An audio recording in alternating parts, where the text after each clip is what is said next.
Please give her a warm welcome. Can I walk with this? Okay. All right. Good morning or almost good afternoon. It's great to see all of you today. I'm going to talk fast because there's a lot of information to cover, and I want to try to catch us up a little bit about where we're at.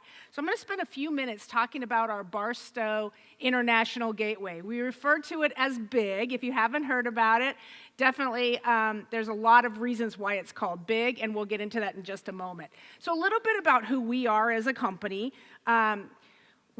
It's BNSF Railway. If you see the big orange locomotives hauling all the freight across California up through the Cajon Pass, that's BNSF Railway.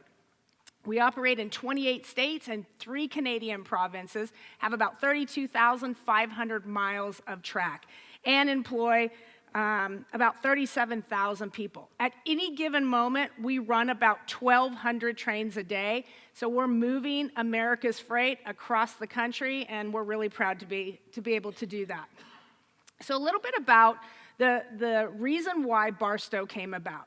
So when a container comes into the ports of LA and Long Beach, it's either going to be loaded onto a truck and it's going to move to an Inland Empire warehouse where they're going to take the contents of the box out. Maybe it's a mix of TVs, a mix of tennis shoes, and then they're going to put all of that back into another container, what we call a 53-foot container. It will then go from that warehouse and it'll go to a rail yard, in most cases to our downtown Los Angeles rail yard, about 60 miles away. So you see there's some inefficiencies in the way that that box moves. We'll then load it onto a train and we'll take it to destinations across the country, into the interior of the country. In a lot of cases, it's Chicago, it's Memphis, it's Kansas, it's Texas, and then they'll be offloaded there for local distribution. Some containers are loaded directly on at the ports of LA and Long Beach onto a rail car and then move into the interior, of the country that way. And then a lot of containers just stay right here in the Southern California region to support all of us that live here. And then some get loaded onto a truck and get trucked right out of the state to local or to locations across the country. So we believe there's some ways to improve on the way goods currently move today. The supply chain crisis from COVID really put a highlight on the inefficiencies that were currently in the supply chain. And so we all came together to try to figure out how do we do this better and how do we improve some of take out some of the movements of that container. So that's where BIG came about. The federal government came to us as a company and said, hey, we've got this supply chain crisis. People are running to their local store. They're buying every roll of toilet paper on there and every bottle of water, and we need to find a way to try to move goods a little bit faster to get that to the marketplace. So Barstow was born out of that discussion. We had always believed that Barstow, in our long-term future, was a place we were going to expand upon.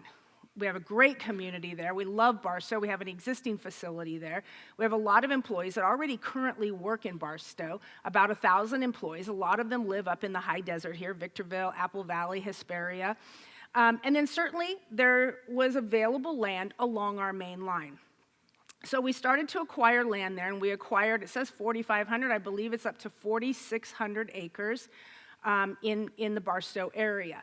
This facility will be about 7 square miles. It's big in its footprint. It is the biggest that we will have in the United States, I would say the world, and it's a first of its kind in terms of what we have designed to go in there. So how it'll work is goods will, the containers will be loaded on at the ports of LA and Long Beach onto a train. They will move by rail to Barstow, where we will then offload that container at the Barstow yard. It will move with some type of an electric hostler to an on-site warehouse. It's a closed-loop system, so everything stays on our footprint. We'll move it to that warehouse. We'll take the contents of that box out, load it back into another box. It'll come right back to the rail component of it, be loaded onto a train, and taken across the country via rail. So it eliminates a lot of those movements that you're currently seeing move by truck throughout the Southern California region. So it should eliminate a lot of trucks off of our highways. I would also add that some may say, what about our trucking companies?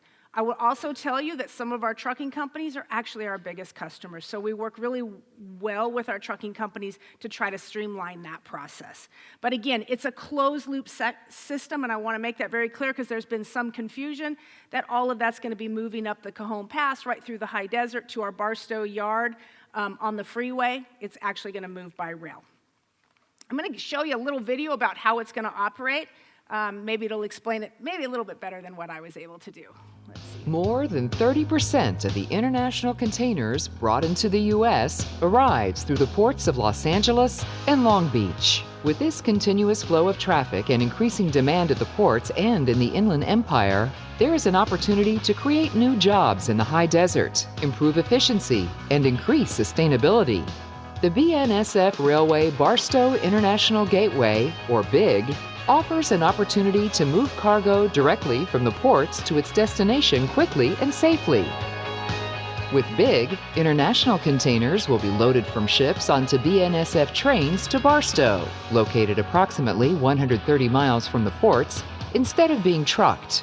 Containers will arrive at the state-of-the-art facility to be processed, where there will be more than 500,000 feet of track space and on-site warehouses. With sufficient capacity, the incoming containers from the ports will be transferred by hybrid electric cranes directly onto a waiting chassis within the facility.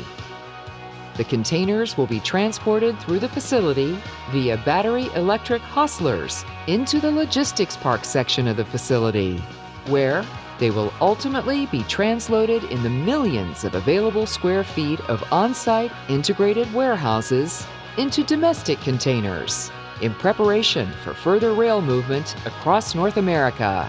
The domestic containers will then be positioned for an outbound train to destinations across our network, and the empty international containers will be returned back via train to the ports. While these domestic containers are being built into outbound trains, international containers for lower density markets are also simultaneously being brought into the switching yard in preparation for outbound trains as well, ultimately allowing for denser trains entering the network. With these denser trains comes more efficiency and consistency to getting freight on time to its destination. As the containers move east, they will enter the rest of the BNSF network, supporting Southern California's ports, the local and national supply chain, and the economy. All right. So I would just add, I know there's been some that maybe have not that have been doubtful that we're really going to do this project. I can tell you that we are really going to build this project if, in fact, we get the approval. Thank you. Our CEO, Katie Farmer, was recently at the Journal of Commerce TPM conference here just a couple weeks ago, and she again emphasized to our customers and our shippers who are also really excited about this project, how committed we are and how important this project is to our company and to all of our customers. I would say she met with us recently with our team that's working on this project, and she said, this is a legacy project. This is a once-in-a-lifetime legacy project that long after we're all gone, this project will still be here. This facility will be here and doing some really great, amazing things for not only this local region, the state of California, but certainly the nation's supply chain. So it's going to bring about 20,000 direct and indirect jobs. Not all of them, obviously, will work on the footprint, but you have the warehouses, the on-site warehouses. You'll have a lot of those folks working there. You'll have them working in the rail component piece of it, but they'll also be supporting those jobs, supporting the people that work there. So you'll have, restaurants and obviously things for the kids to do. I mean, this is really going to bring a lot of new people to that area. So certainly there's a lot of jobs that come to support this new small city within the city. And certainly, I think from a supply chain perspective, we talked about that. It allows goods to be moved more efficiently, taking out the handoff of that container and really bringing it to the marketplace a little bit quicker. And I think from an environmental perspective, removes a lot of truck movements on our local highways. I'm going to just skip to something because I think last time I was here, I had to come before all of you and give you some news that certainly was troubling to me, and many of you were also troubled by it.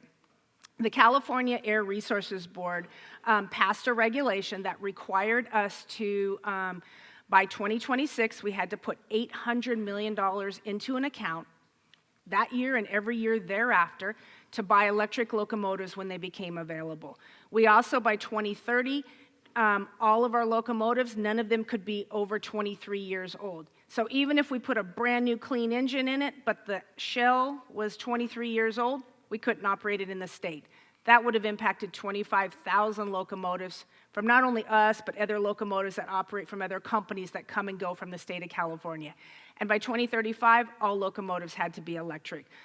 We at that time, and I came before all of you and I told you, like, there's no way we could invest into this region with that hanging over our head. We weren't even sure if we were not going to have to stop at the border and truck containers in, because it was just going to be not possible for us to comply with this regulation.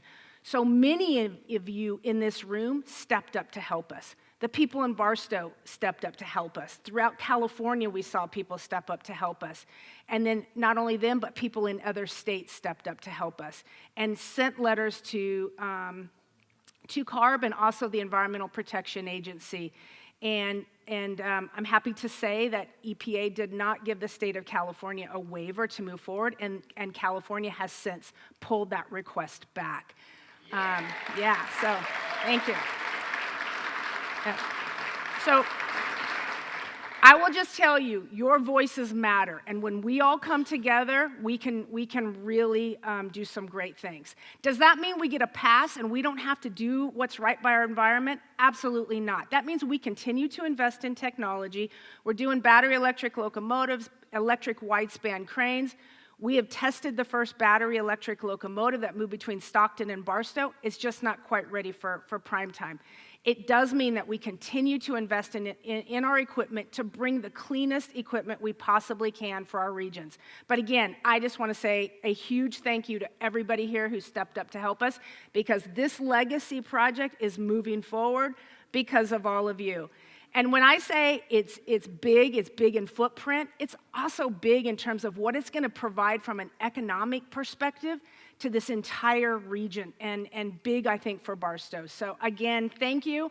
I think I'll end there so I can try to get you back on time, but we are having a community meeting in Barstow tonight. If you want to come out and you want to hear more about the project, please reach out, come to the meeting tonight in Barstow, but certainly love coming before this group. And again, I just want to say thank you for all the support you've given us.